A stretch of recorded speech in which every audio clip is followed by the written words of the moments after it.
Hi, I'm Kenny, and today I will briefly talk about food insecurity.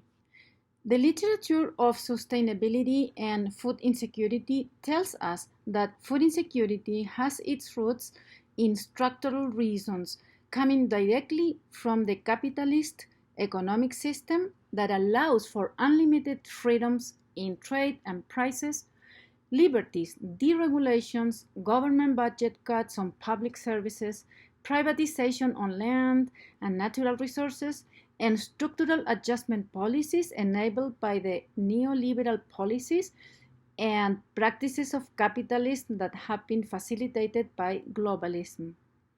All these together have led to a rise in poverty and inequality in our world, in one hand, and to a rise in extreme wealth by corporations, widening the gap between the rich and the poor.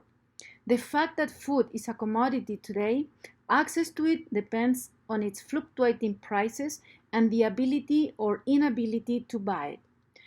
However, developing countries who depend on exports of food and have been severely impacted by the reforms of the structural adjustment policies makes them even harder to access this basic human right.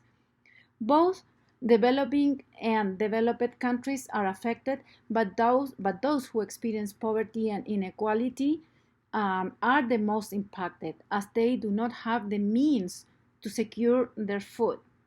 Namely, they don't have income or they have poor income or resources, they are unemployed, underemployed, etc. Food security should be regarded as a fundamental right of every human being, and instead it has become a commodity from which to profit. Conflicts and wars, crises like the COVID-19 pandemic, disasters like the recent earthquake in Afghanistan, droughts like in Somalia, the Russian war, all these add up and affect these poor countries to access food regularly.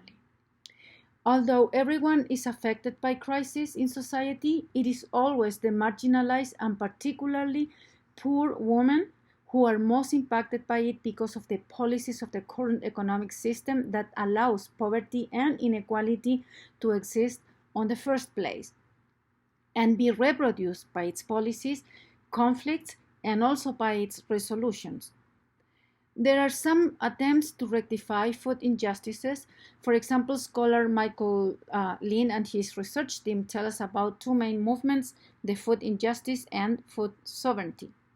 However, the most important solution to food insecurity is to address its structural base that is embedded in the neoliberal policies of capitalism and globalism, because these policies are the ones causing conflict, wars, inequality, poverty, food insecurity in the world. And we can do this, as Monsalve and Bresner said in the interview with Amy Gottman from Democracy Now!, by moving away from the industrialized capitalism and reducing and ideally eliminating structural issues of inequality and poverty.